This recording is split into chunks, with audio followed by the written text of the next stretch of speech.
Hi, this is a recording of the Unit 5 Modified Test for U.S. History Part A. I'm going to be reading through the directions for the exam, the questions, and then the question options for you. For this modified test, you're going to be answering the questions right on the Word document, saving it, and then attaching it to a K-mail and returning it to me. I'll manually grade the assignment for you and return it to you.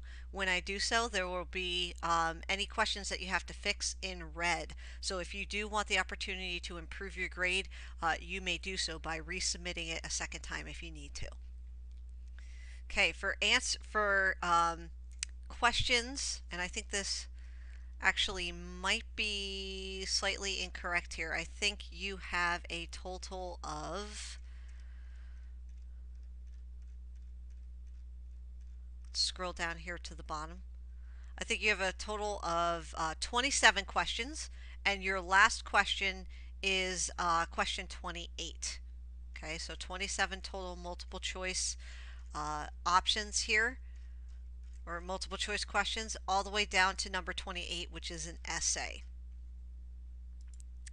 So I'm going to change that right here. All right, and number 28 is made up of a short answer question. Make sure that you do all of 28 for me, please. Okay, so submit your test through Kmail as stated before.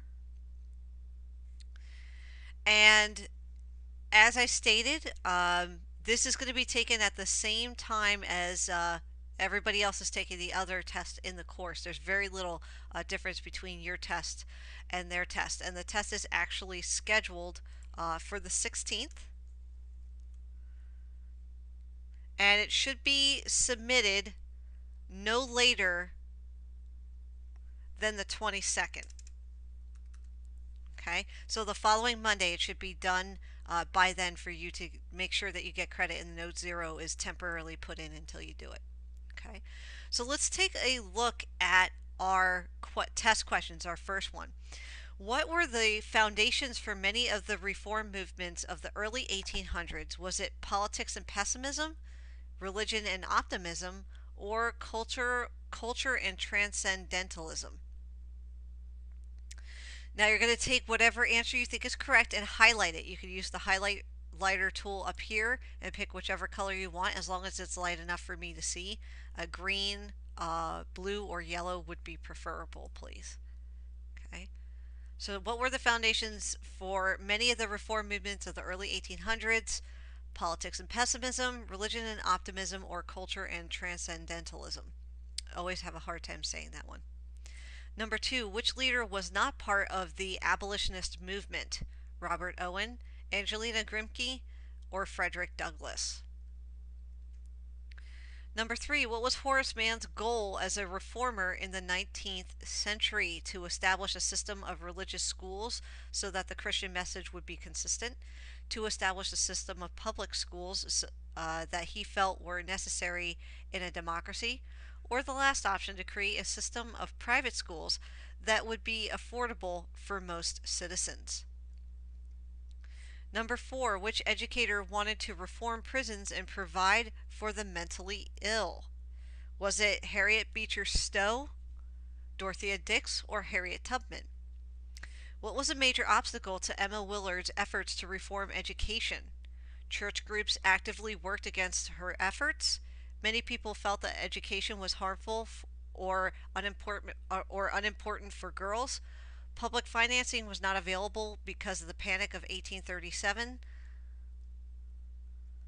Number 6, what word describes Lyman Beecher's efforts to reduce or eliminate alcohol consumption? Prohibition, deliverance, or temperance?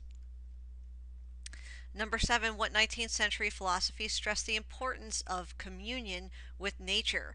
Nonconformism, inspirationism, or transcendentalism? Number 8, which was expected of women in the early 19th century working to own property, obeying their husbands, or teaching their daughters reading and math? Who was most likely to have said this? It was we the people, not we the white male citizen, nor yet we, the male citizens, but we, the whole people, who formed the Union. Was that Henry David Thoreau, Angela Grimke, or Susan B. Anthony?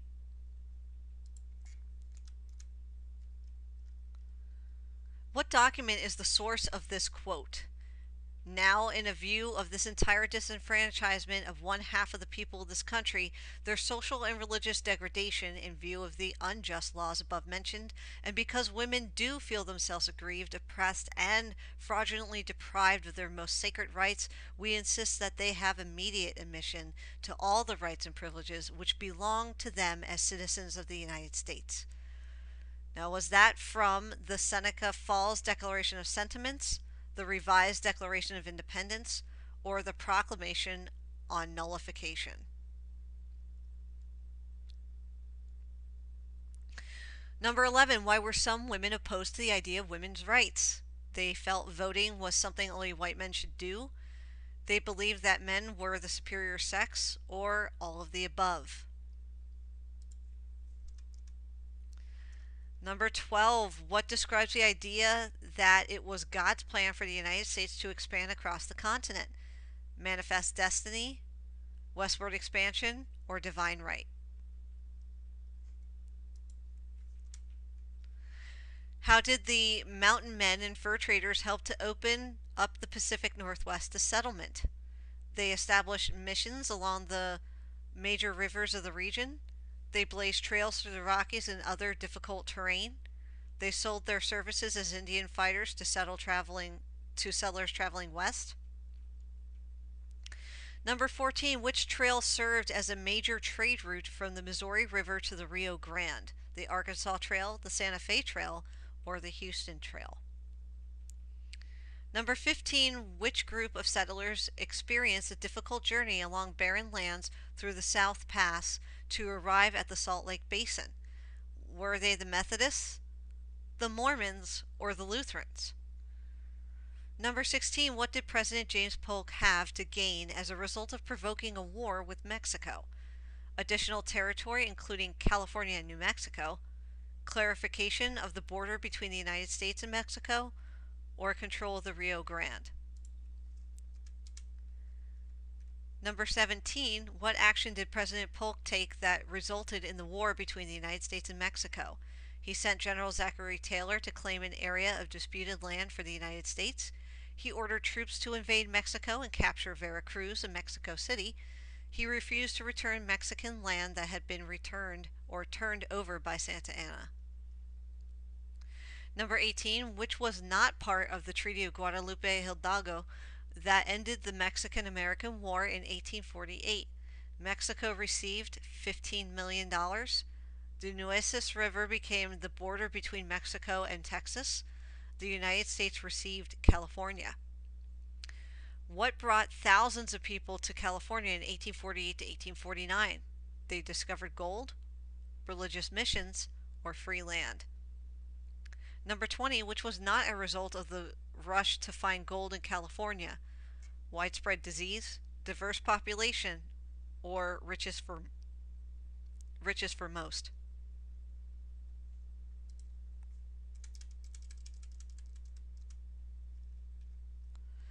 What does the red line identify? Is it the Colorado River, the Oregon Trail, or the Santa Fe Trail?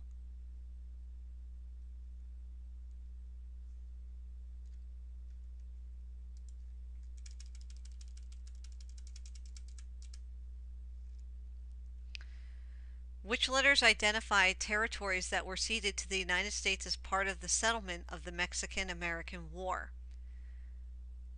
The areas where B and C are indicated, the areas where A and G are indicated, or the areas where A and D are indicated on the map.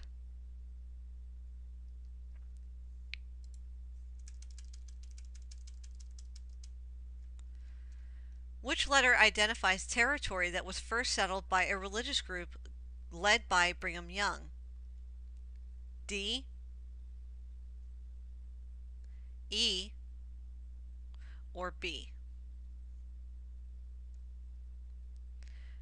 President James K. Polk fulfilled a significant campaign promise during his presidency. What was it?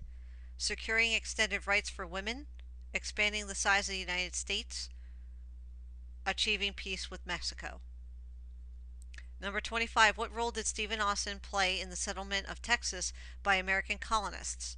He convinced American colonists in Texas to declare their independence from Mexico. He received a large land grant and brought in 300 American families to settle in the region. Or the last option, he helped the Mexican government win their independence from Spain. What actions by the Mexican government increased tensions between it and American colonists living in Texas? Allowing religious freedom and conscription of American colonists into the Mexican army, declaring war on the United States and arresting Stephen Austin, or the last option, abolishing slavery in Mexico and restricting immigrants from the United States. Number 27. Which issue caused the annexation of Texas to become hotly debated among Americans? Slavery, economic opportunity, or immigration? Number 28. You have an option of either answering A or B, and both are a short essay. The first one starts with a quote, and it says, "All I ask of our brethren is that they will take their feet from off our necks and permit us to stand upright on the ground which God designed us to occupy." These are the words of Sarah Grimke. Explain how these words could apply to either the abolition movement or the women's rights movements in the 19th century. Include specific details about the reform movement's origins, goals, obstacles, achievements, and advocates. Or you can answer letter B, and it starts with this quote: "Men are here nearly crazed with the riches forced suddenly into their pockets," explained one gold hunter. The 49ers were men who rushed to California in 1848 to 1849 in search of gold. Were most of the 49ers successful in their search for riches? Why or why not? Support your answer with details about the gold rush. Okay, this answer will be worth 10 points, so you pick A or B. You don't have to answer both. Good luck with your test. If you have any questions, as usual, please contact me and let me know. I will be happy to help. Remember to answer everything and submit this back to me in Kmail. Good luck!